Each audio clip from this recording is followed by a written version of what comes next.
Flat Earth Social. Meet others on the same level. Come and join the truth revolution. Recording.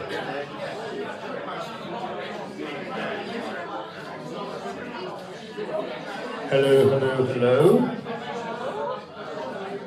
Hello, everyone. Hello. 1, 2, 1, 2. This one's better. Ladies and gentlemen, can I have your attention, please? That means you need to stop talking. Thank you. Ladies and gentlemen, a couple of things. Firstly, welcome back.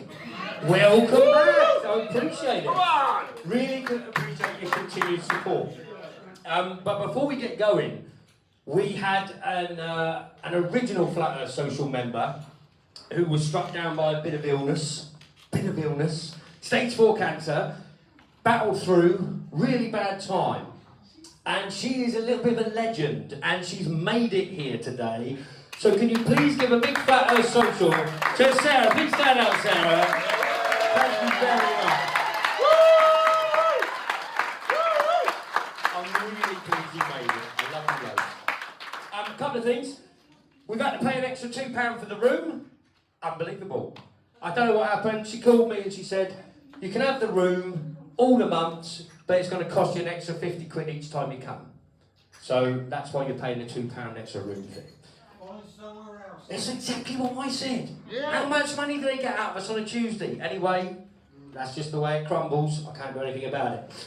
Now, it's been ages since we've been here. So I remember it was November, end of November, and we had the wonderful Daniel, I think, Daniel Thompson-Mills, came and give us a little bit, our first of our health things that we're doing. And I remember it was, I think, the 25th of December. No, November, sorry, 25th of November. And a few days later, it was my birthday. And so, a little recap of what happened in that time, because obviously not a lot's happened since then. Bit insane, right? So I went on my holiday, went to Tenerife on my birthday. That was great. Had a great time with my lovely wife, spent there for a week. Everything was good. Then it come into December. So what happened in December? Well, personally for me, it was a weird one. Our middle daughter had open heart surgery. She's a casualty of the vaccine. She had a new aortic valve replaced, but she's cool. She's going to Cyprus in 2 days' time. She's made a great recovery. Thank you for everyone that knew about it and sent us all the best wishes. So what happened? We're going towards December. I remember NASA put out a Christmas tree galaxy. Did anybody see that? Specifically to do with Christmas, NASA just so happened to find a Christmas tree in the shape of a galaxy that they told us was 1 billion miles away. Bizarre. What else happened? We come to early part of January, and the world changed a little bit. We were starting to see things like America going into another country and stealing their leader. Do you remember that in Venezuela? He just so happened to have 4 different outfits on the day of his arrest. I don't know if you saw that one either. Yeah. Very bizarre, something going on a bit there. So some weird stuff happened then in early January. On the 10th of January, a video was put out by, you may have seen it, Seorsa. And it's to do with an expedition to hidden lands. Do you know about that? Okay, there's a guy, his name is Andy, I can't remember his surname. He's a captain of a boat. He put a video out saying he's already found new lands. He uses the Urbano Monte map, and he's doing an expedition. So a couple of Flat Earth Social people, namely Dave Murphy and Jason Disbury, they're part of his crew. So it's going to be an expedition. Now, that Flat Earth Social was going to be a hub of information for it. They didn't want it to go out too far because obviously it's a dangerous mission. Ian and me. Are you on it as well? I'm on it as well. And Ben's going as well. Oh, bloody hell, I did not know. Okay, well, I've heard earlier because I wanted to give us an update on everything, but it's all going to go dark. They don't want to give too much information out, but it is planned for a year's time. Ben, can you tell us anything more about it or not? Not really, no. Okay. Highly sick. Well, I was going to say, we'll be your first point of contact for any news, but clearly nothing's happened. So that was in January. We scoop our way up. We had the failed moon rocket pretend thing that was going, that cancelled, it's been cancelled again. So all that nonsense is still going on. And then, of course, Greenland coming to it. He decided not only does he want that bit of country, he wants a whole other country. So things are a bit crazy at the moment.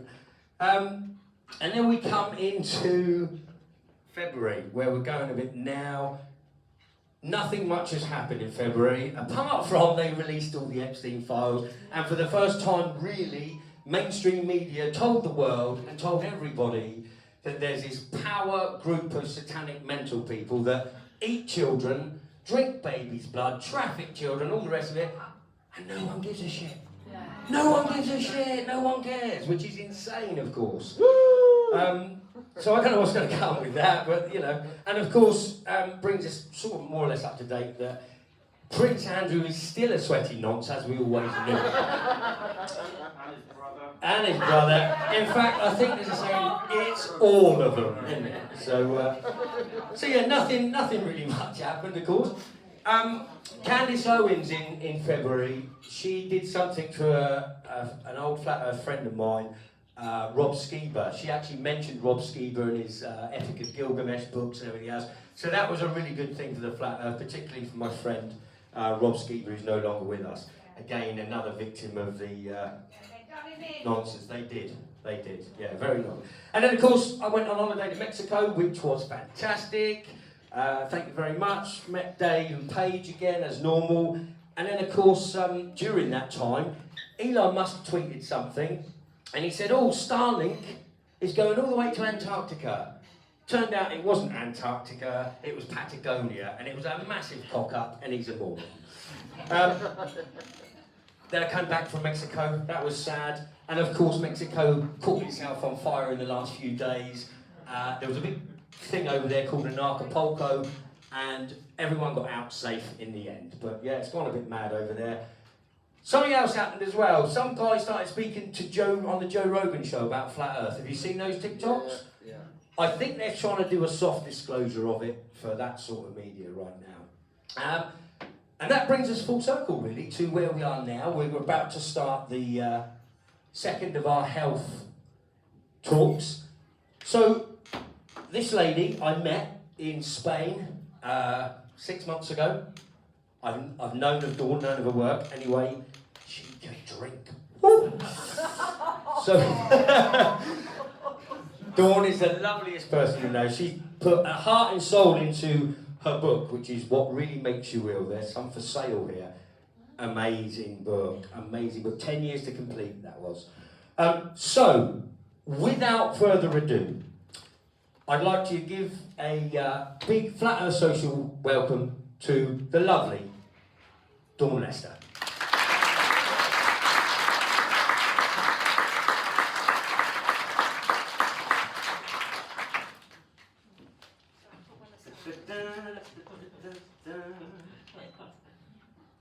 It's coming. Which? It's coming. Well, try this one because it sort of works. Okay. If it doesn't, we do have a It's problem good with if it stuff. works. Yes, works. Yes. Okay. Dawn, If not, I'll have to shout. you're all ready to go, my lovely. Ladies and gentlemen, Dawn Lester. Give it up. Still warming up. It's warming up. It's good. As you can see, can you hear me over there? Yeah. The title of the talk is not What Really Makes You Ill, even though there are aspects of the talk that are related. How many of you were here for the November talk for with Daniel? Okay, yeah, quite a few. I didn't want to overlap too much with that because obviously he talked about the germ theory and explained terrain theory. Well, not terrain theory, terrain paradigm. It's still sometimes people call it terrain theory. It's not. It's a paradigm. So I wanted to slightly expand on that topic, but as I say, it's not because our health is not just about germs. There's a lot more involved. So where do we go? That's just a bit of background. I'm an independent researcher and author, co-authored the What Really Makes You Ill. There were 2 other books. One of them is about the nature of reality, which kind of where I'll be touching on, not too deeply, because I know that's a massive topic. And if you don't know, have you heard of the end of COVID? Yeah. Well, yeah, okay. Because I was honoured to be both the speaker and one of the hosts. So I got to be the interviewer of some amazing people. My personal journey, I started talking about this a couple of years ago, is that I put survived in inverted commas, but because it's a process, but I've gone through the cancer thing and I'm still here 30 years later. So I'm here for a reason. So with my looking into consciousness, I put it with a capital C because it's a bigger aspect of who we are.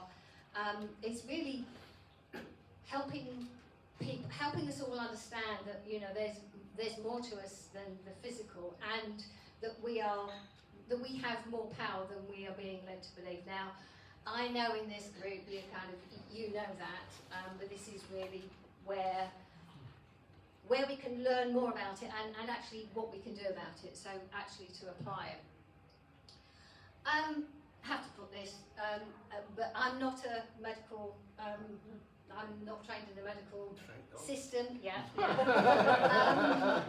So nothing I'm saying is medical advice. It's information, shouldn't be construed as such. But I'm sharing information that I've learned that, you know, people might find useful for they're making their own informed decisions, because that's something I think is really, really important, that we make choices for ourselves, whatever the choices are. But I think we should have as much information as we can, and the medical system only gives a very small amount of information that they want you to follow their path, so they don't tell you everything. So, okay, what is health? Because, you know, this is about our health, so what is it? And I know I'm quoting the enemy, you know, WHO, but at the same time, this is probably one of the best things that they say, that health is a state of complete physical, mental and social well-being, and not merely the absence of disease or infirmity, which, you know, is true. The problem is they don't focus on health, they focus on disease. So ICD-11 is the 11th iteration of this massive database of diseases. This one came into effect January 2022. There's I think been a couple of updates. They've got 17,000 codes and more than 120,000 codable terms. So when you say how many diseases are there, who knows? I've tried to look and there's no definitive number, but it seems to be in the thousands. So the Health Organisation is focusing on disease, even though they say that health is not necessarily the absence of disease. So, yeah, a bit of sarcasm. It's just, you know, we know. So what is disease? That's an official definition, or one of the many. An abnormal condition that affects the structure or function of part or all of the body, and is usually associated with specific signs and symptoms. The reason I hesitated on that is because of the signs and symptoms. Diseases come with symptoms. So what's the asymptomatic carrier nonsense? If you've got to have symptoms and you've got no symptoms, how can you have a disease if you haven't got symptoms? Yeah. So that's why the subtitle of the book is Why Everything You Thought You Knew About Disease is Wrong. Slightly hyperbolic on the everything who knows, but it's still really making the point. We're given a story about what disease is, and it isn't what they say. But you're not surprised by that, are you? Not the Flat Earth Social. You know they're telling us stories. So, the starting point is with that whole COVID nonsense. And I'm not minimising what was going on, because there was a lot of people were ill. I'm not denying people were experiencing symptoms, people were experiencing illness. my point is that I'm questioning the basis of those ideas and those claims and those all that media, and their whole media propaganda was about viruses, germs, things that can make us ill and we can pass between us.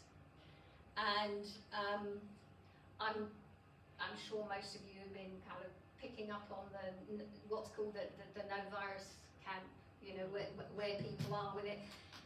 It's not that we're saying there's no virus. What we're saying is there is no evidence that any, well, okay, for this point is there's no evidence that any particles called viruses exist as described or cause disease as claimed. So there are a lot of people who are trying to make arguments on the, you know, no virus camp, oh, you're denying viruses exist, you know. There are so many nuances in all of this, but of course we know they do divide and conquer. So they're trying to kind of break things up, and you know, they even say people in the no virus camp believe such silly things like the earth is flat. Yeah, so there's a lot of propaganda out there trying to make us look silly, but we just, okay. And as well as viruses, there's no evidence that any bacterium or fungus is cause of disease either. So, you know, we're just pummeled with this propaganda all the time that there are these germs out there that can make us ill and we can pass between each other. We sort of pass on. And obviously it's used to scare children, it's used to push vaccines, it's used to push antiviral this, antibacterial that, hand sanitizers, and even in, so that's in the health sphere, but it goes into all other aspects of our lives. So all these different products, where it's, you know, antibacterial, you know, kills all known germs dead. You go, well, first of all, viruses aren't germs, we're not alive in the first place. So, I mean, what I was going to say was that I'll take questions at the end if anyone's got any, rather than sort of through here. But I mean, Daniel, if you were here in November or you've watched that, Daniel made a good point of talking about, you know, no evidence for viruses to exist. And there's so much that I could cover. He also talked about how bacteria and fungi are part of the body's normal mechanisms of cleaning things up. You know, they have a purpose. So the idea that we need to take things to kill these microorganisms in our body is really that we're taking things to attack our own body that will actually weaken our bodies. It's not the germs that do that, it's what we're suggested to take. So this is the starting point, really, and I think in this group, a lot of you are happy with that basic idea. You know, once you start diving down flat Earth rabbit holes, you kind of, yeah. And I think a lot of people were saying, you know, the flat Earth people didn't believe in the COVID nonsense, which is great. So you know, I'm not trying to tell you things that you don't know. And this might be a little bit more controversial. There's no evidence that definitively proves any what are called parasites to be the cause of disease. Now, I will talk about it later on, but I've got a podcast I've been running since last June, and recently, should remember the date now, very recently I interviewed a guy called Leo Dalton. He's from Nova Scotia. He's been looking into this. He has done an incredibly deep dive into parasites, and he's got a degree in I think it's biochemistry and microbiology. So he's coming from that place of looking from the inside of, you know, what they're taught, and so he can look at the evidence, and he's been looking at the papers, and he's saying there are serious question marks over what's being said about so-called parasites. Now, I'm not denying that there are, there are parasites. You know, we see worms, whatever, and at the same time, if you're a gardener, you don't blame the worms for, you know, disrupting your soil. You want the worms in there because they're breaking things down.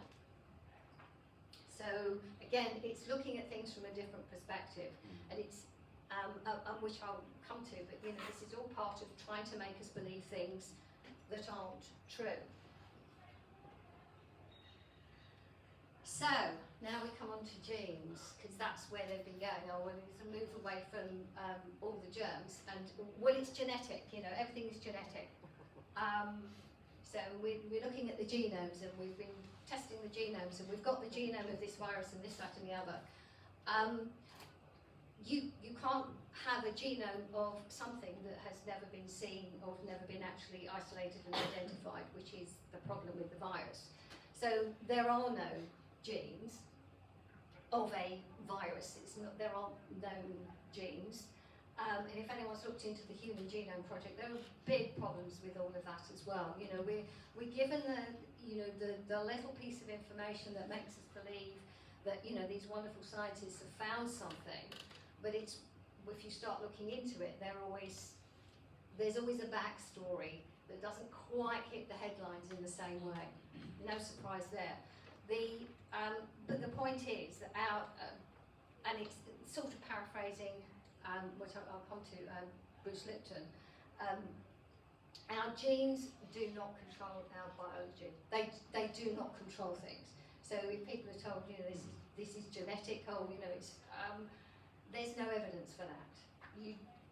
And you know, if you want to ask, if people say it's genetic, you say, well, can you show me the proof, please? They'll probably show you lots of papers, but once you really start looking into them, you'll find that those papers don't quite say what they think. Okay, question. So what does cause disease? Well, there's a few. Heavy metals, well, all right, I won't talk in the pub about alcohol. Toxic personal care products. No, it's overconsumption, but you know. I mean, these are just some, I mean, they're not all, pharmaceuticals, antibiotics, fast food, and, you know, vaccines, whatever, as I've said, and many more. The point is that it's almost certainly never one of them. It's almost always some combination of a number of them. And that's why, when they say, well, if it's not a virus, what is it? I can't answer that question, because I don't know. I don't know what any one person has been exposed to in their lives. I don't know, you know, and the chances are, even if I asked somebody, said, well, you know, I had these symptoms, you know, whether they give it a label or not, I had these symptoms, what caused it? And I said, well, I have to ask you a lot of questions, and some of them you probably won't know, because we don't always know what we're exposed to externally in the external environment, or even internally. I mean, I won't say necessarily about this room, but I mean, you may go to somewhere where you don't know what products have been using to clean, and if they're using antibacterials and disinfectants and all these things are supposed to be germ killing, they've got toxic chemicals in them because the idea is to kill germs. And if they're trying to kill germs, they are killing some kind of life form. Now, if we've got bacteria in our body, which we have, then those substances are going to have probably a detrimental effect. And again, because of the condition of our own terrain, it will be different for each person. And that's why there is no, we'll come on to that, but there's no definitive kind of collection of exposures that cause a particular condition. And that's what they want us to believe. You know, there's this one germ that causes this, there's this one thing that causes that, and it's not as simple. And that's why it's hard to answer the question, what does? Because, you know, some of us here probably are addressing most of those on that list. At the same time, we may still have symptoms. I'll come on to that. Because what we're told, we still have this conditioning that when we have symptoms, that we have a thing, we have a disease, we have a problem. But as I say, when there are so many, and as I say, that's just a small collection of, you know, some of the things. And even within those headings, like toxic cleaning products, for example. I mean, that could be a huge list. There's no, well, and they're always bringing out new products. They say that, it's safe. This one's safer. Well, is it? Like they did with the BPA, they replaced it, but once you looked into what they replaced it with, it was not necessarily quite. It may have been a bit safer, but not necessarily safe. And this is how they play with words, which we'll come on to. So, in What Really Makes You Ill, we kind of narrowed it into 4 headings. So we've got the kind of, the nutrition. So good nutrition is, supportive of health. Inadequate nutrition is not supportive of health. So toxins, and again, there's a whole list of them. EMFs as well, and I know, we're using technology, we're communicating using technology, so it's knowing that we're using it and being mindful of how we use it, and being not allowing ourselves to be kind of taken over by it. So allowing it, just being, kind of using it for our own benefit and not denying it, but also not being afraid. The 4th factor is, it's called stress, but it's not, it's more than the normal stress, but which I'll go into, which is more of where I'm going to focus what I'm talking about tonight.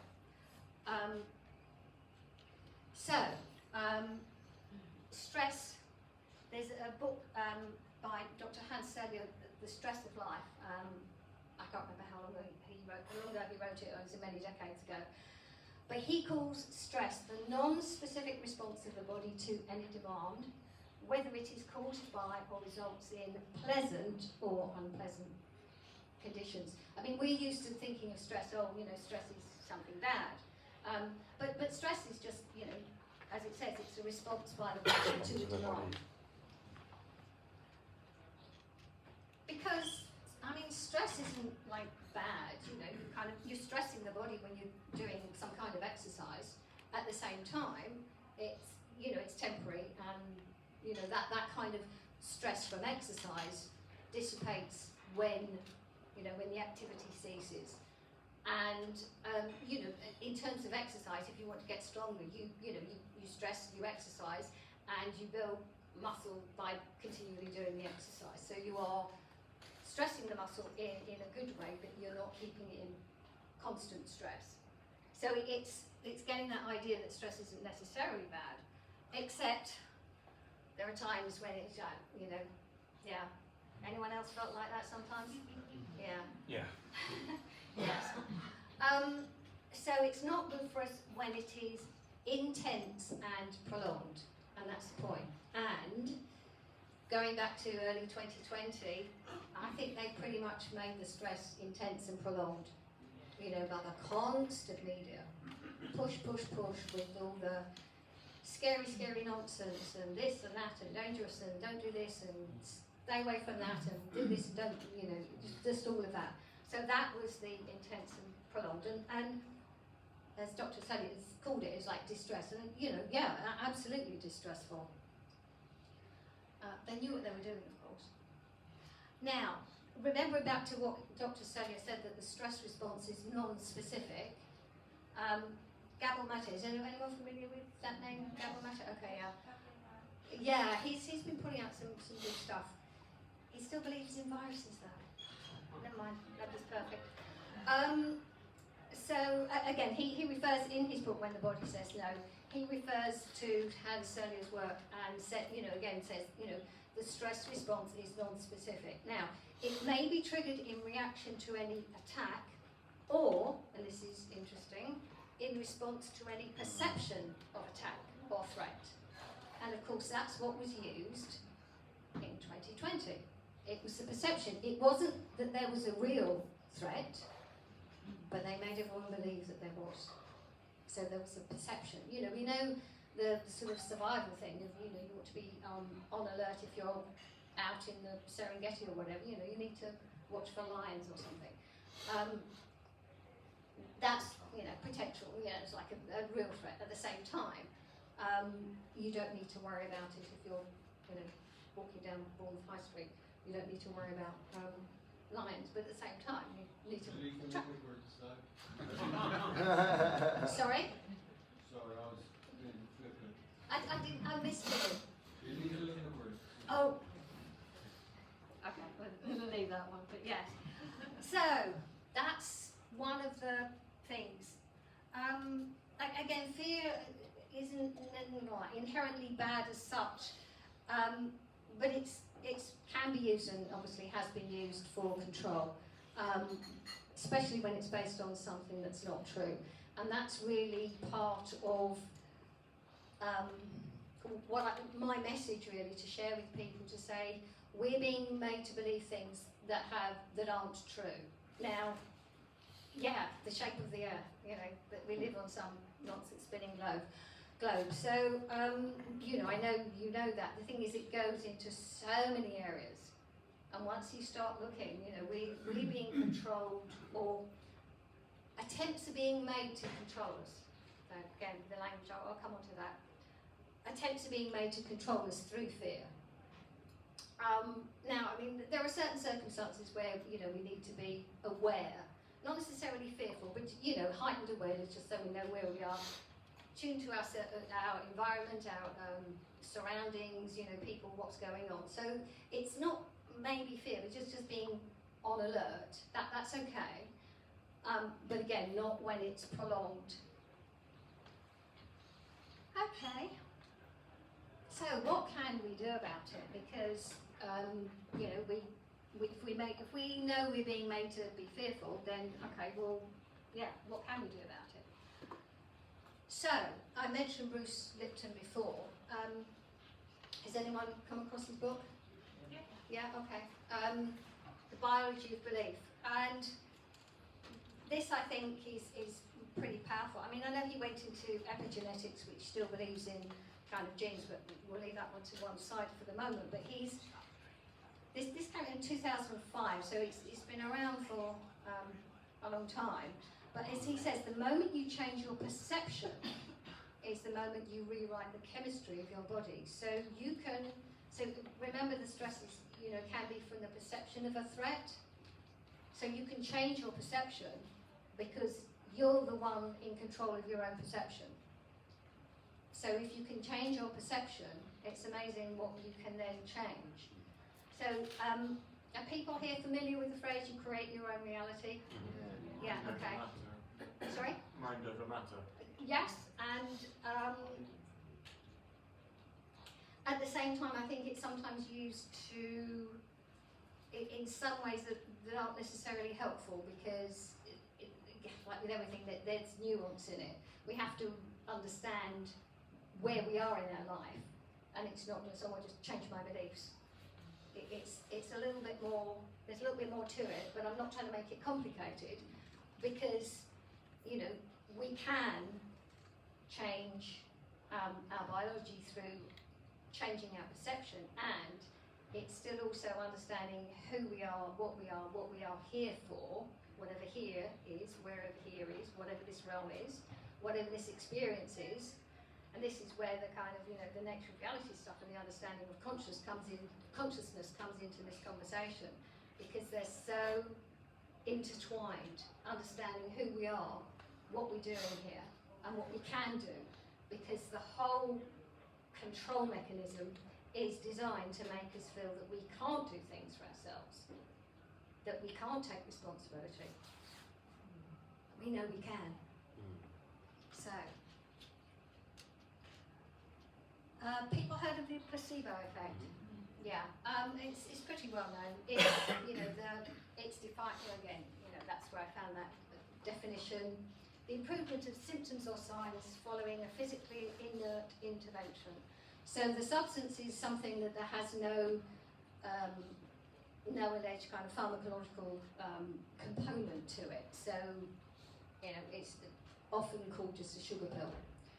There's nothing in it that should have any beneficial effect, and yet it happens. They've been using double-blind placebo-controlled clinical trials for decades, you know, in clinical trials, because they want to see the difference between what the placebo group and the group taking the inverted commas real medicine, you know, their latest concoction. So you're familiar with the, as I say, that's the placebo effect. It's opposite the nocebo effect. Have people heard of that? Yeah. So okay, it's becoming more well known, which is good, because it's important for people to understand. So this is the opposite. It's where the effects are detrimental, or you know, there are adverse events following the administration of basically the same thing. It's an inert substance, the sugar pill, something that shouldn't actually have any effect, and yet some people can have effects from that. So I think this is becoming more widely kind of known and talked about at last, because it's important to understand how we can be affected by the nocebo effect. You know, just by thinking, well, yes, what people say. An article I came across recently, The Power of Suggestibility. So, like, not necessarily agreeing with this, but it's interesting that the nocebo effect can be activated. Negative messages from the healthcare environment. It's like, you know, when you ask questions, you know, am I going to get better or whatever, and not sure, or could take months, or no, you've got to be on this for the rest of your life. That's because they tend to operate from a very, I suppose, worst case scenario, so that if the worst case happens, you're not going to sue them. I mean, they're not as litigious here, but I think they're getting that way because they're more so in America, where they're trying to, you know, well, anything less than, you know, anything better than the worst, well, obviously even better. But they have to give you the worst just in case the worst, because otherwise you say, well, you didn't tell me. So, but there's more in it than that. But get also negative messages from the patient's social and psychological milieu. I mean, I think it's probably reasonable to say that people who in this group probably had some negative messages when you were trying to share information with people around you. Just a few, yeah. Yeah, so, and some people can succumb to those messages because, you know, being with their friends and family and wherever they are, it's really important, and so they don't want to break off and at the same time, but it can be overwhelming when nobody believes you, you know, or they kind of call you crazy or something, so it's tough. The third one, secondary, again, I'm not going to go into, but there can sometimes be some people who get some kind of gain from being in a, you know, maybe a vulnerable position, but as I say, that's the second thing. It's really the negative messages, again, from the healthcare environment. Yeah, this must have been taken during COVID, maybe not, because I mean, I know they were. But. Right, this, whether you can see it, I'll read it, but this is, I find, an interesting story. It's, it goes back a few decades, and I've heard it a number of times from various different places, so I'm assuming it's true, although I don't have the actual source. So, that Mr. Wright had cancer sort of throughout his body. They were trialling a new anti-cancer drug called Crebiozin. Has anyone heard of that? No. No? Okay, so you're not familiar with the story. Okay, no, it's fine. I'm just curious how many people might have come across this. So he was really in a bad way when he received his first injection. 3 days later, he was, so this was in hospital, he was up and around joking with the nurses. His tumours had shrunk, and 10 more days of treatment, he was discharged from the hospital. And yet the other patients in the hospital who had received the same thing showed no improvement. So that just, again, shows, you know, different people respond differently. Now, over the next couple of months, Mr. Wright became troubled by press reports questioning the efficacy of Crebiozin and suffered a relapse. So his doctor decided to, I mean, it's the way that it's been written, but you know, within the context that the doctor decided to try him on, you know, something else. Only there wasn't a better drug, but he made Mr. Wright believe that there was a, you know, a new, extra, you know, effective version of the drug coming out, and then Mr. Wright received that injection of this wonderful new, newly improved cromyosin. But as it said, it didn't contain one molecule of the drug, it was a placebo. And Mr. Wright improved again, more than last time, and he soon walked out of the hospital. But another couple of months later, the reports came out that cromyosin was actually worthless. It came back and he died. Now, I think this is a good story. Well, story. I'm as I say, assuming it's true because I've seen it in a number of places, because it shows both the placebo and the nocebo effect perfectly. Where he believed it was a drug, it was like he got better. Whatever it was went. He absolutely. So his perception, if you like, as Bruce Lipton said, you know, your perception. He changed the chemistry of his body, and he was fine. Then he heard the media reports, and he dropped back again, because he then believed the media reports, then believed the doctor again, got better, believed the media reports. So it's the placebo-nocebo effect, and at the same time, not trusting himself and his own, not recognizing, well, again, he didn't know, he thought it was a drug, but not recognising his own ability, because he was changing his body.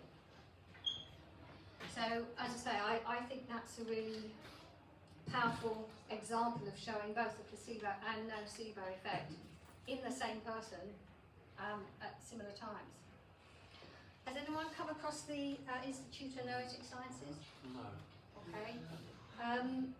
Founded by Dean Radin. You know Dean Radin? Heard the name? No. Okay. Somebody's, I think, trying to find the food. Sorry, has anybody ordered food in here? No, it might not be food here. We're doing it. Sorry, Dawn. Sorry Okay. about that. No, it's okay. It's just, you know, I don't want somebody's food to be getting cold. Right, so, yes, right, okay, so they published what they call spontaneous remission and annotated by bibliography. So it's the largest database of medically reported, so again, emphasise medically reported cases of spontaneous remission. This was published some years ago, so again, it's not been updated, but it's online. You can get it at, well, if you look up the Institute of Noetic Sciences, spontaneous remission, you should be able to find it on their website. And they define spontaneous remission as the disappearance, complete or incomplete. So again, it doesn't have to be complete, so they're still, but there's a substantial change. So complete or incomplete of a disease or cancer without medical treatment, or treatment that is considered inadequate to produce the resulting disappearance of disease, symptoms or tumour. So as I say, this is a large data, I mean thousands of cases of medically reported incidents of spontaneous remission. So this is not just an odd person here and there. So these large numbers. And you know, Dean Radin, a scientist, PhD, you know,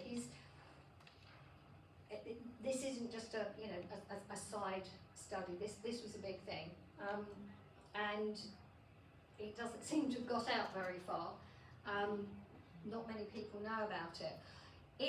Within that whole website, there's a lot of information there. But one of the things they've got various details of, you know, the people who, well, just, as I say, lots of information. One of them, there are 8, they've got 8 characteristics associated with remission and survival that cancer survivors are reporting. These are the 2 that I've picked out because I think they're pretty powerful and speaking to what I'm really talking about here, which is the characteristics of changing how we then take agency over our own body over our own life, over everything. So it's a change from dependency to autonomy, so it's not just beliefs, and this is what I was saying with what Bruce Lipton was saying about the beliefs. It's not just the beliefs, it's taking the actions as well. So activities, attitudes and behaviours that promote increased autonomy, awareness of themselves, others and their environment, and I think this is really important, bringing in love, joy, playfulness, satisfaction, laughter and humour. Now, with everything that's going on out there, it's hard to find joy, happiness, humour, playfulness, maybe that's one of the reasons that they've released all this horror stuff, to stop us from feeling joyful, to put us back into this really deep, dark, nasty place, to make us feel more hopeless, helpless. There's nothing we can do, what we can do. And this is where, I'm sort of focusing this, because it's important for us to reverse that, to say, no, we don't have to feel that. What's being revealed is horrifying. I have to say, I haven't looked at the detail, but I've read enough to know the kind of things, and it is just horrific, absolutely horrific, and it could take us all into a very, very deep and dark place. So it may seem really difficult amongst all this horror to find a way of finding love, joy, playfulness, satisfaction, laughter and humour. However, laughter is the best medicine. Or many a true word. Because if we allow it to take us down into that deep, dark place and stay there, then we do feel powerless. We do feel out of control. We do feel there's nothing we can do. So hopeless, helpless. And therefore, they'll look after us. Well, we know how good they are at looking after us. So, this is the tough part. And I'm not saying it's easy. What I'm saying is that this is the route to finding our way forward through all the tough stuff. So again, as I say, so that's the first one. So the second one, again, taking control of their lives. So people who take control of their lives, whatever part. So living each day. Fully combined with a willingness to evaluate your beliefs and attitudes, and not just evaluate them, but be prepared to change them. As everyone here did when they looked into the shape of the earth and the globe. First of all, you think, what? And then you say, oh, look into that. And when you start looking into that, then you realise, oh, hang on, there's something here. And then you look further, and then you start to understand.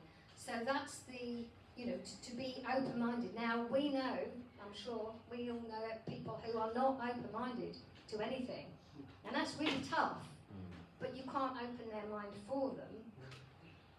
You can kind of plant seeds, you can suggest ideas, you can give them little hints of different things, try and find out what interests them and maybe bring something out for them and say, and people say, oh, what do you say to people? I'm moving towards more, we'll ask people a question, and if they say,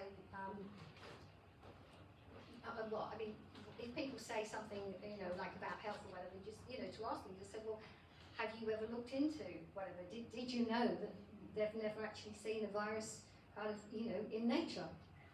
Did you know that? Rather than saying, oh, it's not to state it. It's, we're all on a learning curve of how we disseminate this information, how we share this information, and so we're learning how to put that across. And when you find people who are open-minded, great. But if they're not open-minded, it's really, where do you go with that? And sometimes you just say, okay, and leave them where they are in their own journey. So, has anyone come across Eileen Recusit's work? What a surprise. Yes, I knew you would. I've read a man at the back. I have, and again, I've interviewed, I think I said Amanda. I've interviewed Eileen. Sorry, I've interviewed Eileen on my podcast. She's a lovely. I've met her too. She's a lovely lady. She introduced the biofield tuning. People are wearing tuning forks and how amazing they are. Because, very simply, our bodies are electrical. Yeah, we're kind of made to believe they're all chemical, which is why people, the pharmaceuticals, can be thrown at us and, that's a chemical fix. Well, no, because our bodies are electrical. I mean, they recognise that the heart and the brain have electrical activity, but our bodies have, electrical system, and in the same way as the realm, there's a torus. People happy with that idea that we have a torus, a field around us, the biofield, and that's a magnetic field, and there's information that's kept stored in there, and that can be where different emotions and all kinds of things can get stuck in there. So with a biofield tuning session, that can be found. So it shows that our bodies don't end at our skin. Our bodies extend. So if anyone who knows about auras, I mean, there are different words for these kinds of things, but it's, as I say, electromagnetics, they go together, so electrical field, electrical current, there's always a magnetic field around. So, they're intertwined. So this book, Electric Body, Electric Health, it's a fantastic book. So yeah, really interesting. And it included within the understanding of the electric body, Eileen also talks about the mind, and she said the mind is a powerful thing. In terms of the mind, I'm not talking about the brain. I'm not talking about the physical matter of the brain. And what we call the mind is not necessarily physical as such. It's, it's more, that's where you kind of get more esoteric with this, that there's something that's, say, non-physical, that,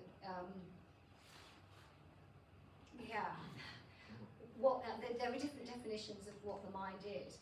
But knowing, we have a mind, we often think, thinking with our brain, but we have a mind, we have knowings that are not from the brain.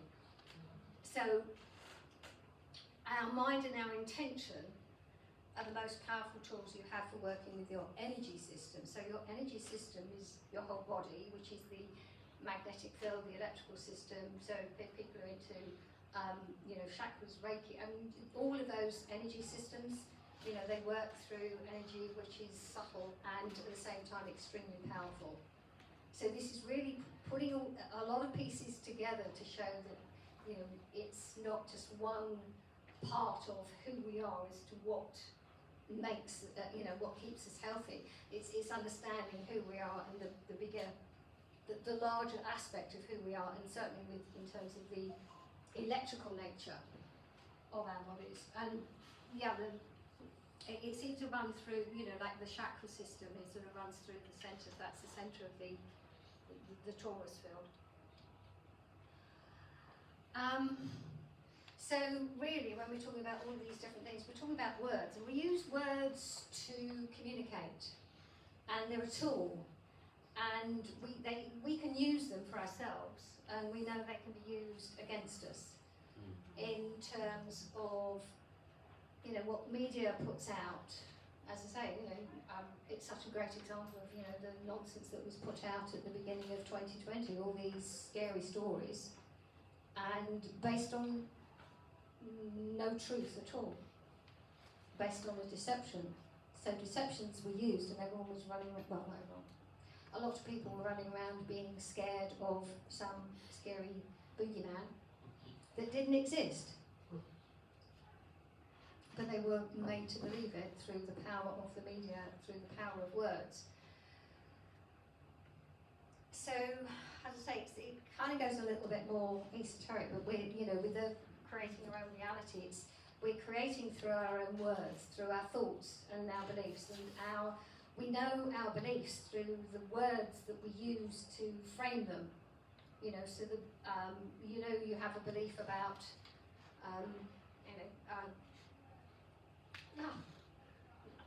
can't think of an example.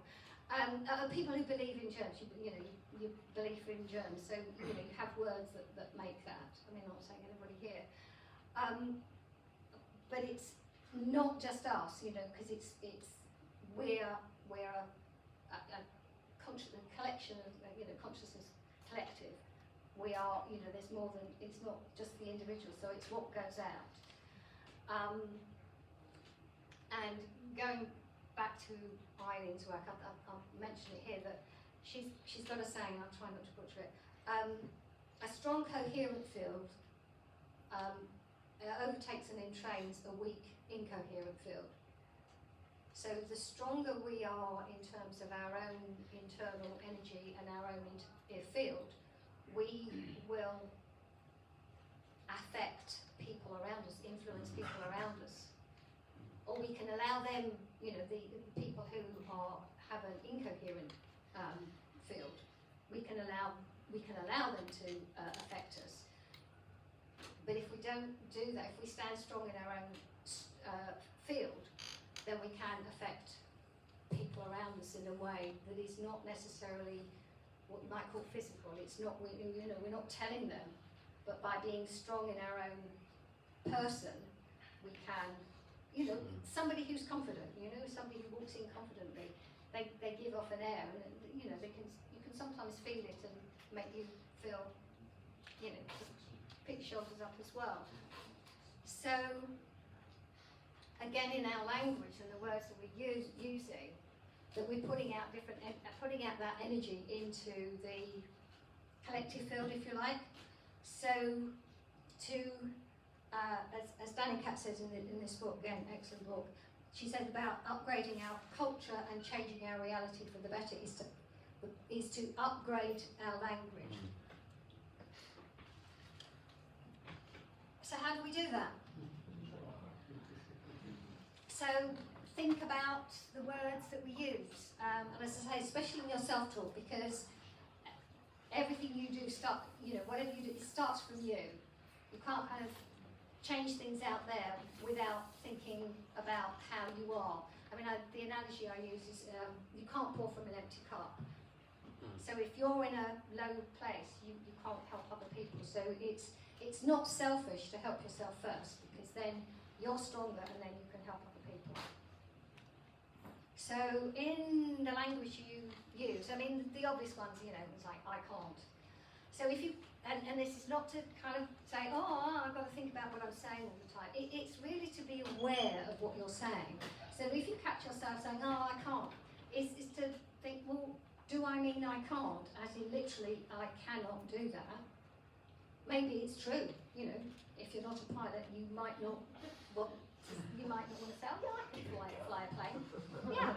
I mean, joking aside, but it is to really think about how we use the language we use. So, and the other one is, I have to do, or I should. The should's the other one. These are common ones, but it's to be, I mean, without really going silly about it, but to become more aware of the words we're using. Because again, if anyone's gone down all the lawful, legal, we know the words that are the way they're manipulated. On certain words, and you go, yes. Not using the word person, or just all these different ideas of how powerful our language can be, and how it can be used against us, and to be aware, but without fighting against it. It's again, be careful about sort of resisting, but being aware. And the one thing you can do is change your own language, change the words, and reframe things. And I found myself, I mean, there was a podcast I was on a while ago, and I was talking to this guy who knows about this, and I was saying something, and I realised, no, and I changed it, and he picked up, I was literally changing it in the moment. And sometimes I hesitate because I'm about to say something and I'm just changing it, and it can be annoying, I know, if I'm not flowing. At the same time, I'm practicing what I preach, really, and being aware of the words that I'm using. So it's thinking about the words that might be disempowering. So thinking about, well, am I disempowering myself? Because if you're using words that are disempowering, you're telling your body, because we're then talking to ourselves and putting those beliefs back in our body and holding on to those beliefs. And if they're disempowering, then we are continually propagating that and perpetuating that disempowerment. And these are the times where we want to be stepping into more of our power to be and go where we want to go and move forward in the way we want to go, not being trapped by all this nonsense that's out there. It's this fine balance of not fighting, being aware of it but not fighting it. So yeah, it is tough. It is tough.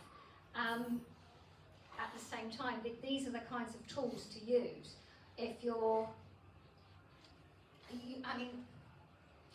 getting into a place where you're thinking of what's going on out there and how you feel about it, to be aware of the words that you're using.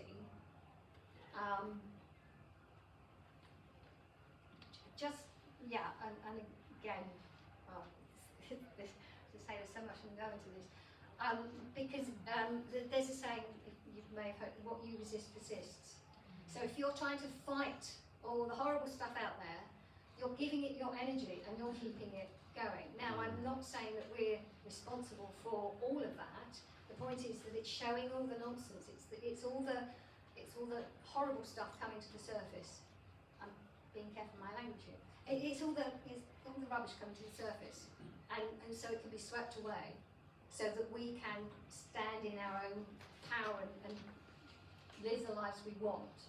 We're not victims to this system, and it's learning how we can do that. And again, it is through how we think, how we act, the words we use, how we communicate. I did mention this at the beginning when I was talking about diseases. I put it in inverted commas because there actually are no diseases. Like I said, there are thousands of labels or whatever, and that's part of the system of control by the medical system, or the control by the medical system, by the medical establishment, to say, you know, this group of symptoms means you've got X, Y, Z, you therefore have to have this, and you probably for the rest of your life, you know, because they don't know. Because, as I said, this is a way of controlling, and these long words and these unpronounceable names, and I even looked up, apparently, and again, it's just, I'm not citing Wikipedia, but it's just, you know, it's a source of the system, and apparently, according to Wikipedia, there are 6,000 genetic diseases. No, there aren't any. So, and people say, what do you mean there are no disease? There are symptoms, yes, absolutely. We experience symptoms, and again, combinations of symptoms due to combinations of exposures, and the symptoms, again, I'm not going to cover what Daniel was talking about last time, but he was showing, you know, symptoms are our body healing itself. Acute conditions, things like what call colds and flu. I mean, if you've got, you know, D and V, you kind of, you know, yeah, your body's getting rid of something. It doesn't want whatever it is inside. So it's a fast way of expelling what it doesn't want. You know, sort of sneezes, coughs, temperatures, you know, fevers. You know, the body's opening up the pores to let toxins or whatever come out of the skin, because the skin's one of the body's main elimination organs. So what's coming out through the skin. So as I said, there's different combinations of symptoms, and because we're different, each one of us is different, our terrain is slightly different, the condition of our terrain will be slightly different for each of us, because we have different exposures at different times, you know, we live in different environments, eat different foods, and also have different thoughts, different belief systems, because that comes into it as well. Again, our thoughts and ideas and belief systems are not separate from what we actually put into our bodies, you know, physically. So it's everything. That's what holistic means. You know, it's all aspects, and the different combinations of symptoms will manifest sometimes for different reasons, and sometimes the body sends us messages, and it usually means there's something out of balance in your body and in your life in some way. So it can be sort of emotional, psychological, you know, spiritual. These are non-physical ways that your body is telling you something's out of balance in your life. I know I experienced that without going into a lot of detail, but when I had my cancer diagnosis in the mid-90s, I knew at the time, I don't know how I know, but I knew at the time it was something to do with me and my mindset. It was something I was, you know, where I was in my life, and I thought, okay, I've got to change something. I knew I had to change something. It wasn't just, and I went through the usual stuff because I didn't know anything at the time, and you know, I went through surgery, chemo, and radiation. So I went through that. I still knew that I had to change something, and it took me a few years before I realised what I needed to change was I needed to change my marriage. So that was a big decision for me. That was a big thing, but I knew it was the thing I needed to do. So it wasn't again a physical thing, but it was something manifested. But I knew intuitively that I had to make changes. So this is where I've got this kind of experience of something going on in my life. I've gone through that and I've made changes. Sorry, excuse me. So where I am now is a result of a long chain of events that kind of started through that. And we don't always know what the message is, and not at the time necessarily, but again, it takes contemplation, time and thinking, being aware of our beliefs and our ideas and our fears. So again, this is where it's a holistic, it's not just there's a symptom, there's something wrong. A symptom is a message. So this is really about taking control over our health. And in terms of diseases, the reason I said there are no diseases is because we are given this long list of whatever disease, or given this label, or given this name, and so it's quite easy to have this possession of, oh, I have, or my, you know, to take it on as sort of an identity. And I know that might not be easy, and as I say, there are two parts to this. I'm not denying people have experiences and conditions and symptoms, absolutely not, because people's, you know, if I say, oh, well, there's no virus, what do you mean? Because I had, you know, my whole family had, you know, that's not what I'm saying. It's understanding that that there's a different mechanism going on. There's something else happening within you for these symptoms. Now, acute symptoms, as I say, what are called colds and flu. You know, they're just the body having a cleanse. Usually, again, I'm being careful not to make positive statements because otherwise I'll have to back them up, because the burden of proof is on those who are making positive claims. So I'm saying most of the time they're cleansing. And again, it could be something more, you know, it could be a slightly different message. But again, this is again to come back to taking control over our own health, which means understanding our own bodies, learning to listen to our own bodies, learning to hear the message, learning to tune into ourselves. And that's not selfish, that is absolutely how we are supposed to be, to understand who we are, what our body is doing, what it's telling us, what's going on, rather than that, oh, something's attacked me, because it's an external thing. So, you know, like a language change from whatever it is to I'm experiencing X, Y, Z symptoms. You know, this is the languaging, you know, the upgrading of the language to just say, you know, symptoms. So I've, you know, different other languages have different ways. Where we often in English we say, oh, I am something. Whereas in other languages they say I have something, so it slightly removes it, you know, if you say I have rather than I am, because the I am, then your body takes it on, or you take it on as being who you are, it's an identity. Whereas saying I have, or I'm experiencing whatever symptom, so I'm experiencing a headache right now, I'm experiencing, you know, sore throat. It stops it from being stuck, and it's something that's passing through. So it's something that you're passing through. So it's just suggestions, and again, you can come up with your own. It's really to just move away from this fixed idea of these diseases and these labels being actual entities, because for anyone who's got the book or whatever, what are called chronic conditions, when I was looking, I've yet to find one where they didn't say something like, we don't quite know the cause of this, we don't fully understand this, you know, we're not totally sure on the exact cause of this.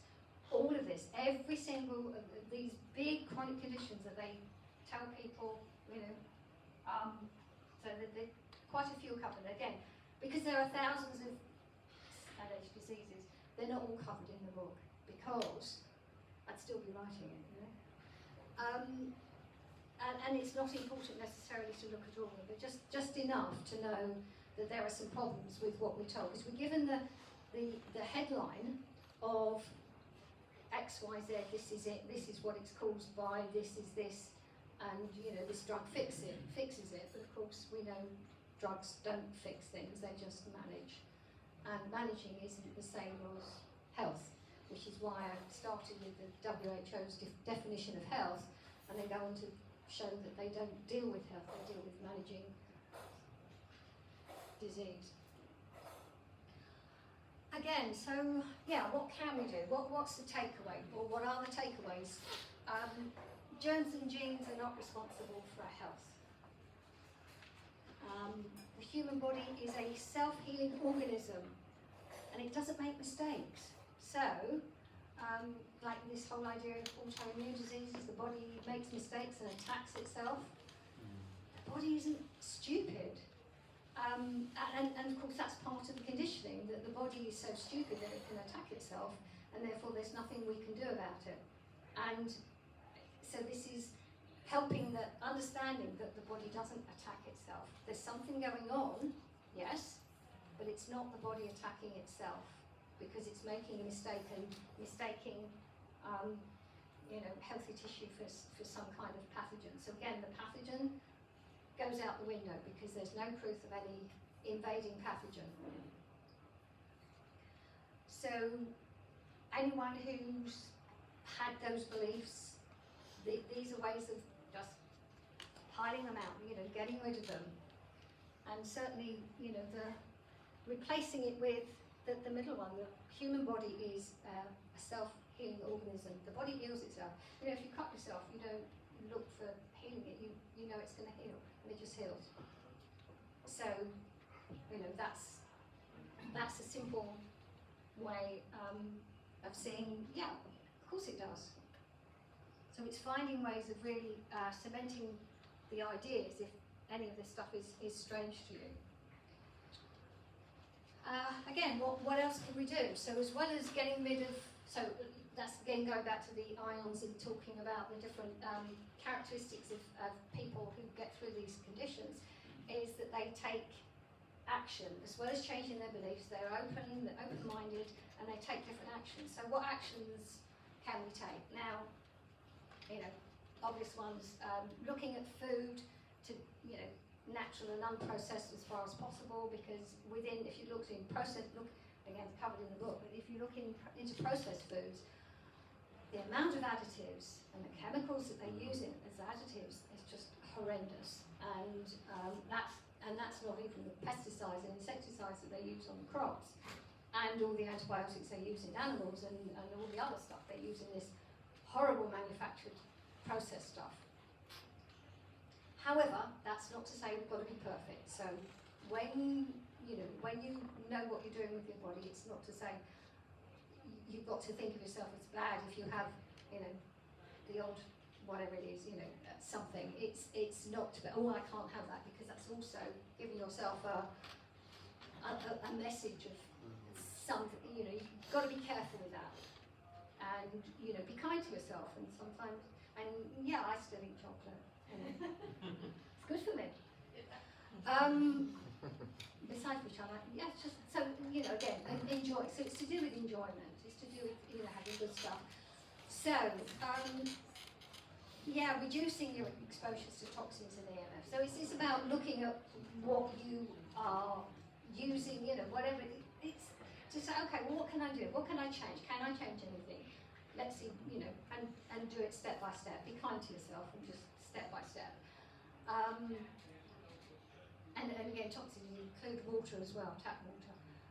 So you know, the other things is actually positive things of what you can do. So grounding, if people are aware of grounding, being on bare feet on bare earth, grounding, because again, the electrical system, you know, however you want to look at it, it's not about electrons necessarily, but you're discharging. It's to do with the charge, and you sort of recharging your body, not just through the earth, but also in the sun. The sun is not going to kill you. The sun is actually really healthy for you.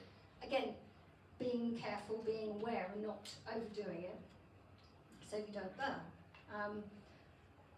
You know, some exercise, not necessarily, you know, don't have to beat yourself up, but certain amount of exercise, keep your body moving. Reducing the harmful stress, so yeah, getting rid of things, fears and things that you don't need to fear, like germs.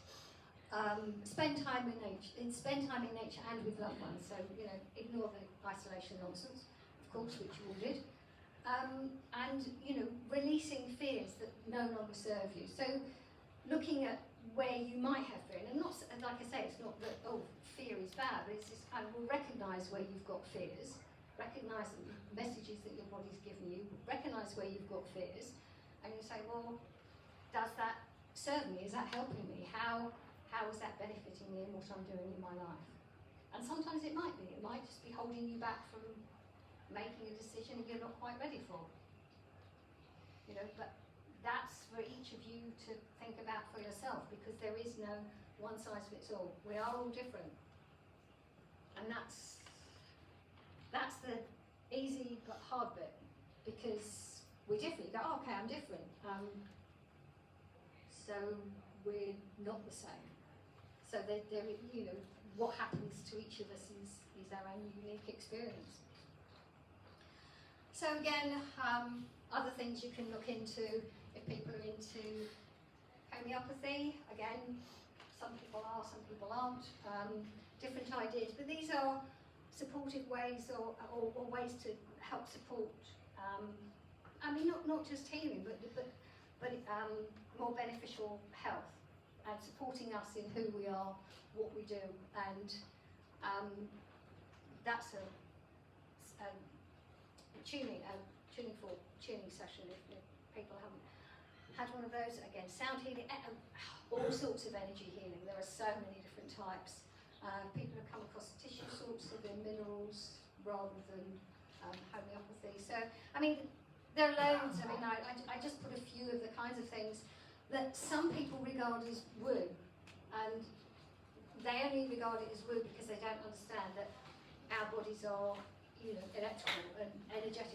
This is about energy, and so it's about what we do with our energy and how we can strengthen our energy. So again, like I said, with what Alan was saying about having a strong coherent field, the more we support our own bodies and, you know, and mind, so mind and body, so it's the full holistic approach of mind and body. The more we support our own mind and body, strengthen that, and then we can, it's not about healing, it's become stronger and not just healthier, but that well-being. It's the health and well-being part. So, you can find me on Substack, which is, I've started in June 2022, started writing on Substack. I think I've got nearly 200 articles or something like that. It's quite a lot. So a lot of them are based on exposing the nonsense that comes out in the media and showing why it's nonsense and how it's nonsense. And also you can find my podcast on there. I've recorded, I think, 28 episodes now, so still early days, but you know, some really interesting conversations. And the book is a reminder. I have a few copies, and so it is cash only, but it's cheaper. It's £20, whereas, you know, online it's more than that. So if anyone's interested, there are some books. So to say, that's wherever you can find me and my work. So, thank you.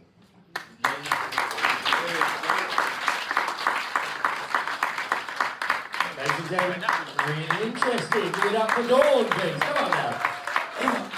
We're going to open the floor up to questions, but I have some, so I'm going first. Right, Dawn.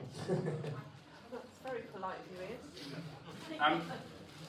What I took away from that really was a lot of it is to do with attitude of mind and vibrational frequency being higher and, say, less dense. One of the things was, are you saying there's no genetic illnesses? So, for example, if a doctor tells you, oh, you've got this, it's a genetic issue. Are you saying that's not true? There are no genetic things. Is that what I'm... I am saying that there is no evidence that genes are responsible for any kind of health condition. Before I go to the next one, can I just pick up on a point when you're saying higher frequency? And again, this is something that Eileen talked about, so it's not just me. It's not about higher. It's not about higher. It's about expanding rather than higher, because the analogy I use is if you've got an orchestra, you want that double bass in there. Yeah. So that's called low frequency. Well, it's not low frequency. It's part of the whole range. So it's more a question of what Eileen says. She uses the word charge. It's a stronger charge, not higher frequency. It's more expanded frequency. So it's broader rather than higher, because the high there's also that kind of aspect of it sounds a little bit hierarchical, kind of higher means better. Well, it's not higher. Well, I mean, you're just operating at a higher frequency. You're not dense and dull, and you're more active. You're creating a higher charge or a more positive charge. Well, yes. I mean, a greater charge rather than a higher frequency. But again, it's just so these are language terms. So that was all. Hold on. Yes. Fear and what I would call a lower vibration. Yes. We're told that it impacts on our natural immune system or our natural ability to fight off illness. I mean, I'm assuming that's the same sort of thing. For example, if you, and also in the thing where you said about being not the victim so much, but if you concede that, oh, I've got this and I've got that, you're having that, whether you have or not. So attitude of mind and perception is really about not just creating your reality, but creating how you want to feel. And I just thought that was really and with there's no such thing as an immune system, because you don't fight and your body's not fighting anything. It is continually supporting its own health. So it's a supportive system. It's a strengthening system. It's a healthful system, not a fighting system. You haven't got an invisible army in there fighting things. So there is no disease. This is why I made the point about there are no diseases. So there are no diseases that your body needs to fight. So you don't have there's nothing that you're getting that the body is generating. And the body has processes and mechanisms that are active all the time in keeping us healthy. Maintaining homeostasis is the word. And we can get out of balance, and then the body will do whatever it can. It's always looking to bring us back to homeostasis, which is so there's nothing to fight.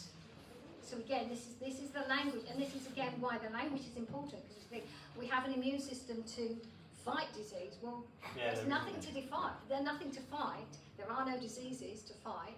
These are conditions within the body. So this is, again, with the language, it can take a while, because the conditioning is, and the indoctrination is so deep. Yeah, it's been going, and the reason I can say it like this is because I've been looking at this for a long time, and I'm not just going, it's more than, I've been doing this for a long time. It's becoming more natural in my own language to speak about it in that way.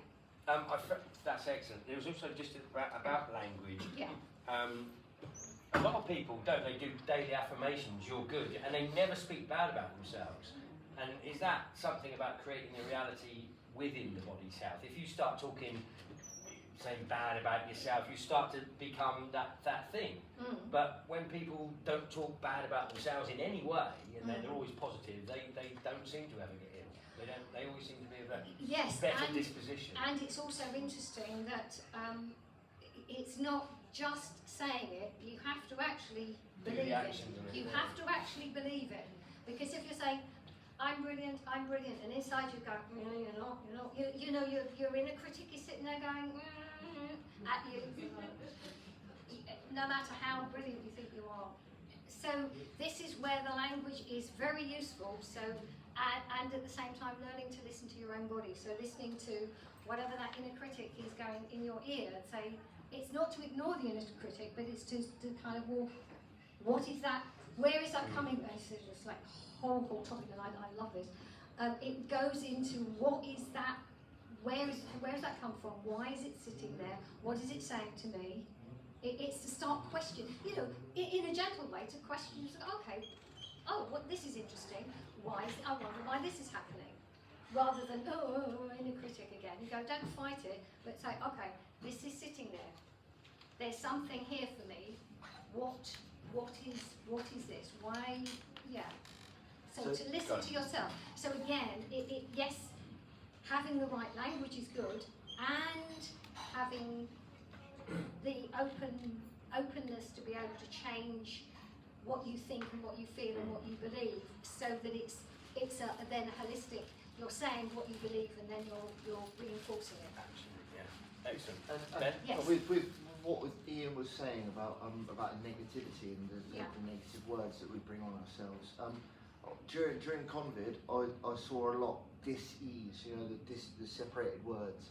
So is the negative language that we put on ourselves? Is that what creates disease?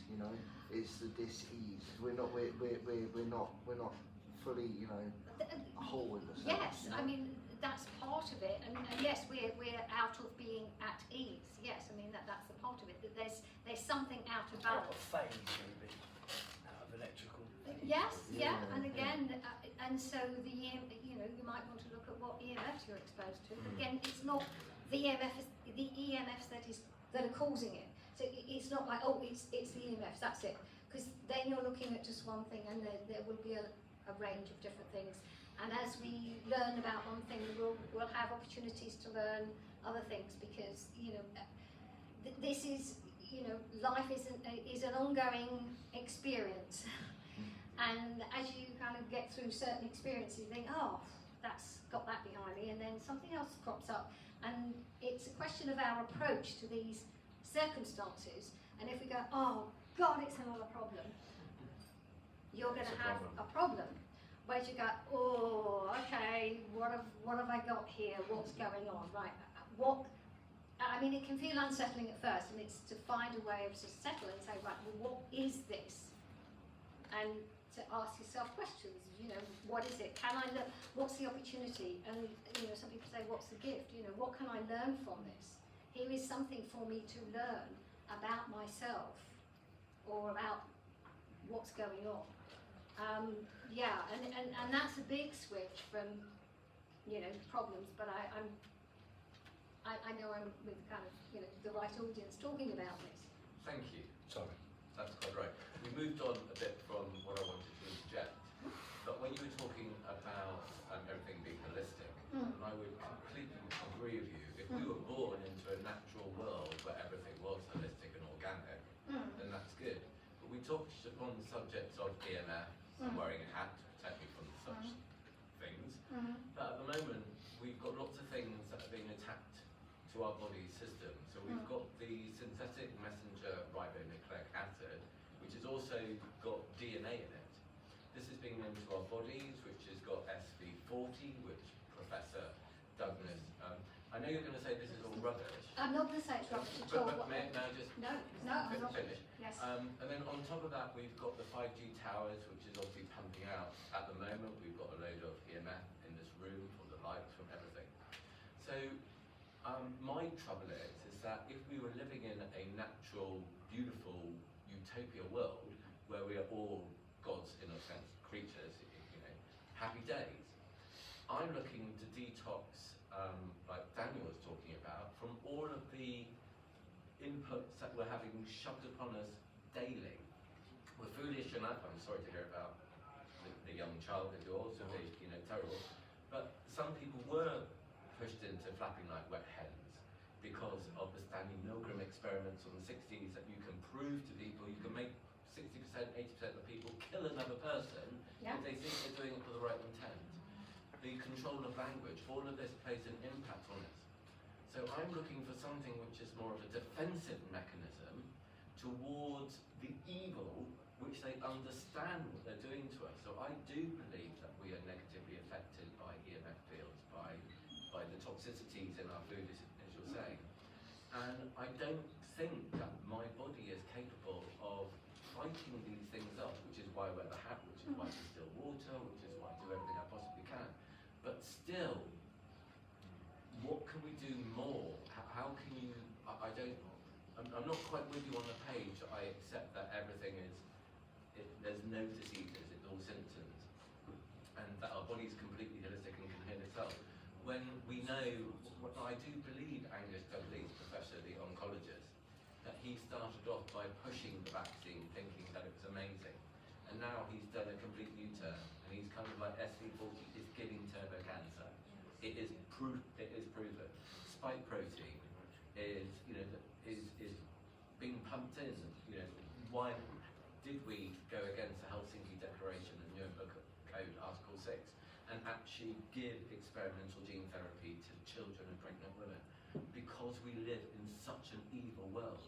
So when we have this evilness that is from demons, in my opinion, eating flesh, drinking blood, you know, it's all well and good as thinking, oh well, if I just, you know, I need something stronger.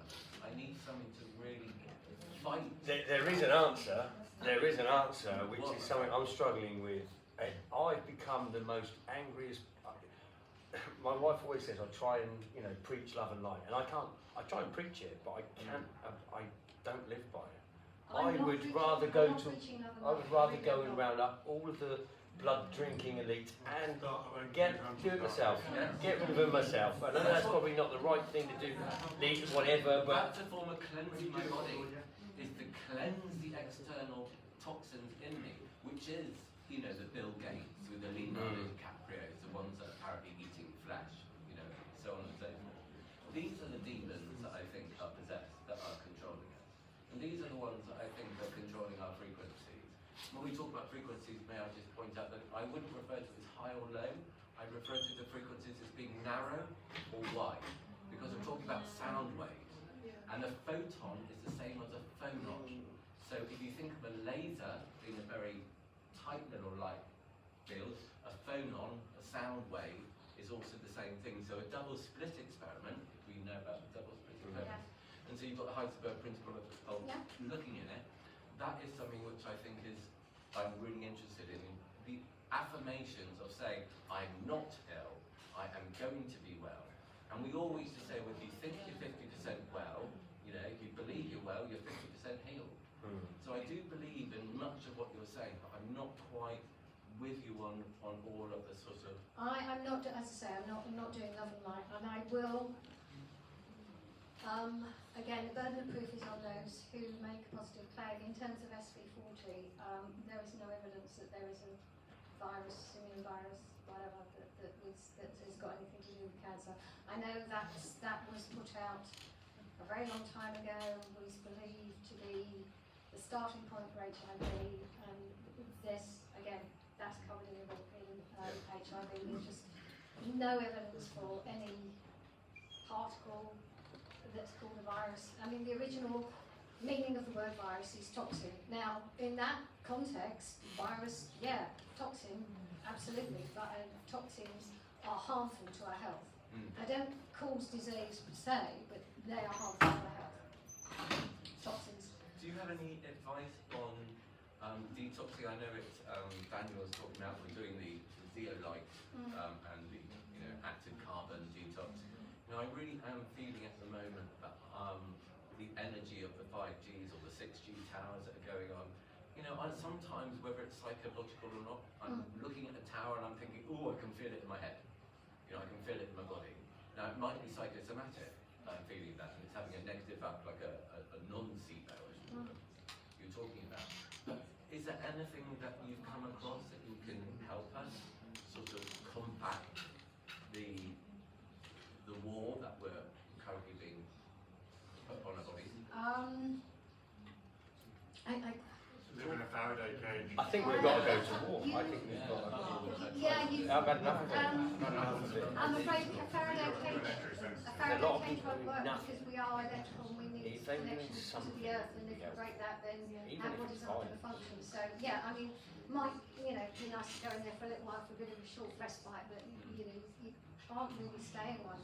I mean, that's what I'm saying about sort of beliefs and then the actions we put into action. I mean, I have distilled water. I'm careful with the food I eat.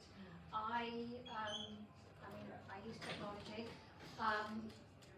I am mindful of what I'm exposing my body to. At the same time, and this is not love and light, this is not spiritual bypassing in any way, but I know my body is capable of a lot more than it's been, we've been made to believe. That's not to say I'm not affected, and yes, I'm affected. I had a set of symptoms, just after Christmas.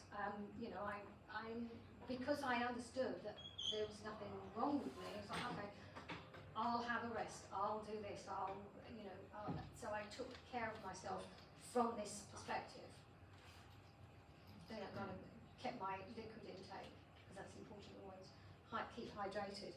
It's to do as much as we can, and if we're in a fighting, we still think that there's an enemy out there, and this is where it can get quite,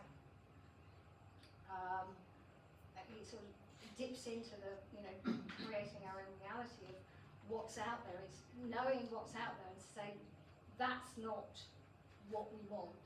I mean, I know that's a negative, and we try and do, but at the same time, it's to recognise what you don't want, and so we create from a place of what we do want, because that is unacceptable, and we will not have that. And it's absolutely fine to be angry, to see it as horrific, because if you kind of, I'm not looking, and that's not why I say I don't look at it. I'm aware. I don't have to see the horrific images, but I know, and I know it's out there. So it's getting that balance somehow of knowing it's out there and just absolutely refusing to accept that that is what should be done. Now, if we're starting to think that we've got to go out there and grab them all up, and we think we know better to then put them in, some kind of to punish them. Well, I think we do. I think well, the from other a moral actors high will. ground, yes. Yeah, I think we do. I think we can point at Bill Gates and say you're a bad egg. Point at these people and say eating babies and drinking their blood is not good. Right? We don't have to discuss that. I don't think. No. I think we intuitively know that. Oh, absolutely. We're born with this, right? And if you're not born with this, then that makes you the bad one. And so I just think that I need something more like Barbara O'Neill to kind of combat me, to have kind of like some knowledge to try and help us fight. Well, you are already doing a lot. Some of the thing, one of the things up on the list to make us feel better and help this disease or whatever we want to call it was sunshine. And we're in a country where we don't have much sunshine anymore. So for 6 months of the year, we're not going to get the benefit of the sun within our bodies and that light field coming within our bodies. So that must surely impact on our health and well-being. Yeah, which is why we get away to the sun when we can. So We don't actually get enough sunlight at this time of year because of the angle at which the sun's coming in to us. We only get it mainly between a bit later on, coming up to about Eastern time now actually. Yeah. According to Dr. John Campbell, who was the doctor of nursing, who became quite active about vitamin vitamin D, sorry. That's another thing with vitamins. Are they real? Are vitamins real? Have we ever isolated any vitamin? Not in medical terms. terms. In the way that we're told now. Okay. And if anyone wants to go deeper into that, Daniel Reuters. When you say vitamins, are you calculating that like garlic and are you not? Oh, well, garlic is a food. Yeah, that's okay. So some people would say something has a kinase. Well, it's a food. It is a food. I mean, Yeah, that's foods. The thing with foods is the emphasis on, if you like, natural unprocessed foods is because there's a whole complex of nutrients and cofactors that our bodies recognise as real food, and they work with all those factors. Sure. As for advice, as I said at the beginning, I don't give advice. I'm not sure I know the answer to this whole satanic stuff. I'm not here saying I know the answer. I don't know all the answers, and at the moment I'm not sure how to process it. And like you, I absolutely refuse to accept that as being part of how life should be. Yeah. And anyone who's familiar with astrology, there's a lot of stuff going on and a lot of things shifting and new things coming in, whatever that means. And so it's not like relying on that. At the same time, it's showing that their energy is changing. And what you are doing, you're doing everything you can. So if you're taking the actions to protect yourself, I would suggest maybe be careful that you're not doing it from a place of fear. That would be the only thing. To say, I'm protecting my body, I'm doing everything, I'm strengthening my body, and that's good. Not out of fear, because then you're still drawing in these experiences through fear. Dawn, so Should we open it up? Is there any other questions? Because we've been hogging the question here. Has anybody got any other questions, or are you quite happy for us to talk for a bit? No? Okay. Sarah, any questions? Any questions anybody has? Ben, carry on then. Carry on, say it again. So I was just going to say my dad's completely asleep or whatever, but I think how he raised me was he used a line from Monty Python that we always look on the bright side of life, and I think that's a very positive mental attitude to have, and that's going back to this Jeffrey Epstein rubbish that's come out. Don't fucking look at it. Just always. The problem is it doesn't negate the fact that it's happening. Yeah, of course it's happening. But Yes, it's not to again. So it's not to bypass it, it is that. No, I just ignore it. Everything's fine. No, it's not doing that. It's not. It's seeing it. Evil will win if good people do nothing. Exactly. Right? Yeah, of course. But it's a question of what we do. So always look on the bright side of life. That's We know who these are now. Let's fucking have them. Let's fucking have them. Well, this is the point. We know they are now. Yeah. So Aristotle, I'm quite apathy and tolerance is the last virtue of a dying society, something like that. Yeah. So this is where I think we are, apathy and tolerance. And that was said, he was in Greece at 350 BC. So quite some time we've known this. And yet we need to act now. They create apathy in us. Yeah. It's out of your control. No, it's not. It takes one man to lead and the rest of us to follow. Well, that's a good point. That's a good point. It's being made to feel it's out of our control. Yeah. And that is possibly one of the keys. One of the keys to this is to realise that it's not out of our control. And that's what they want us to feel, helpless and hopeless. We are winning, that's all we need to know. Well, so the point is to not let what's going on make us feel like we're out of control. excellent. Are there any more questions before we say? Yes. Shout. I'm asking this one because I know. Gentlemen, just hold on a sec. I just want to ask because I know some people were kind of muttering this question. So I was wondering, can you Yes, sorry. what you, I think I know what you may say, but I think there's a lot of people who are that might not know, and I think that's the subject kind of covering a little bit, specifically what you think, where cancer comes from, what it is, and how we deal with it. I think it would be interesting for some people might want to hear. Okay. Where I am, and as I say, having had a diagnosis, having research looked into the medical system, It's a name, it's a label, like all these other labels, and even within the mainstream, it's not a single thing. It's supposed to be a whole range of different things, and the medical system does not know what causes it. I mean, they don't know what causes anything because they don't actually understand how the body works. There are so many aspects of this. It depends on how it's tested, what the tests are, what they're looking for, and most of the time it is like markers, and sometimes it's genetic stuff, and that's another reason for saying, for really being clear that, it's not in our genes. I mean, there's nobody in my family, as far as I was concerned, that had breast cancer, so it was like, that came out of nowhere. So it's hereditary, genetic, those kinds of ideas. That's what, as I say, the system wants us to believe because it means we then have to listen to what they say. From my research, again, there are no like single causes. It will be different for each person, and sometimes environmental. There are some connections between certain substances that are known to be carcinogenic and the asbestosis and mesothelioma. So there are some connections, and there are substances that are said to be carcinogenic. So it means they're toxic in a certain way, and so there are certain things that then develop.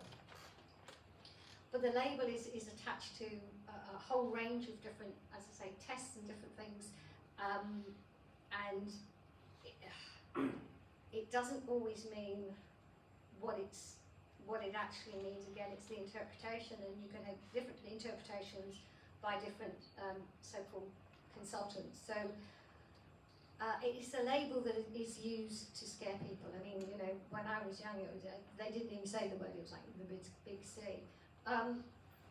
Maybe that's why I had to go through it, but it's to get an understanding from the inside of what it means. Now, I know from what I'm continuing to learn that there's quite often an emotional aspect to it. As I say, for me, it was a message.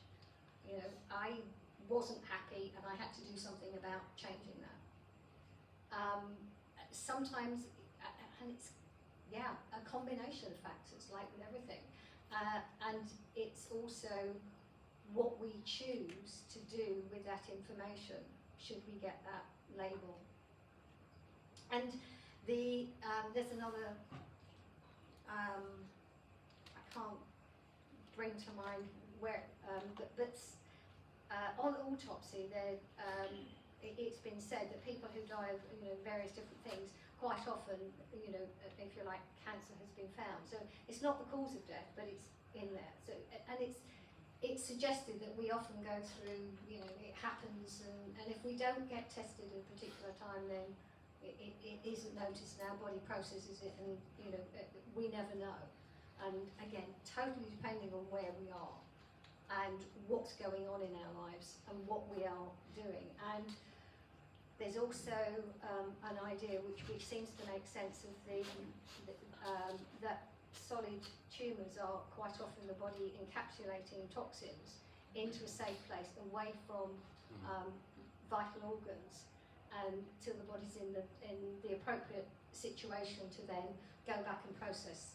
And quite often bacteria are then found, but that's because bacteria break down clean-up agents, so they're in these tumours to help with those processes of breaking it down. So they, because bacteria are found, they say, oh, well, bacteria cause it, or fungi cause it. No, they're part of the breaking down processes to release it carefully, under controlled, because the body will control itself.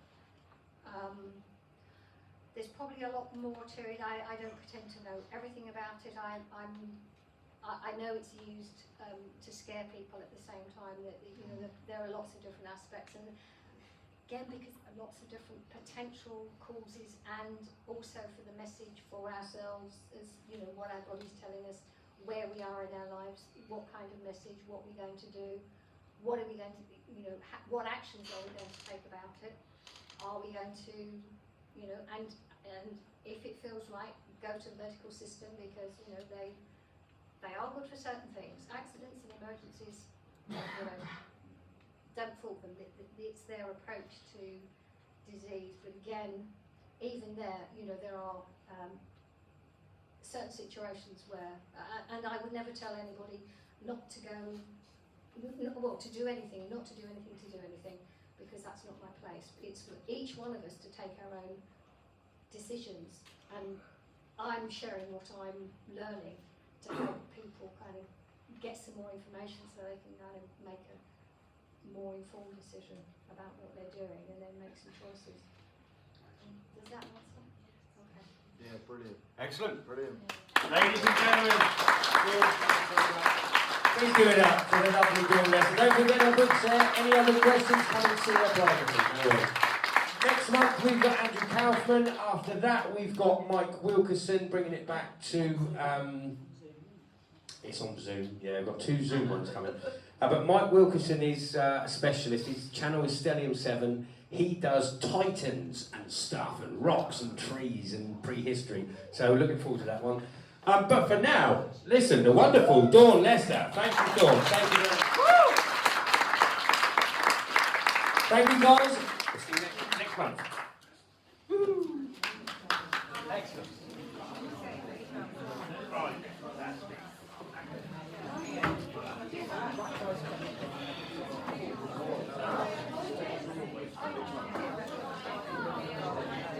See you stop.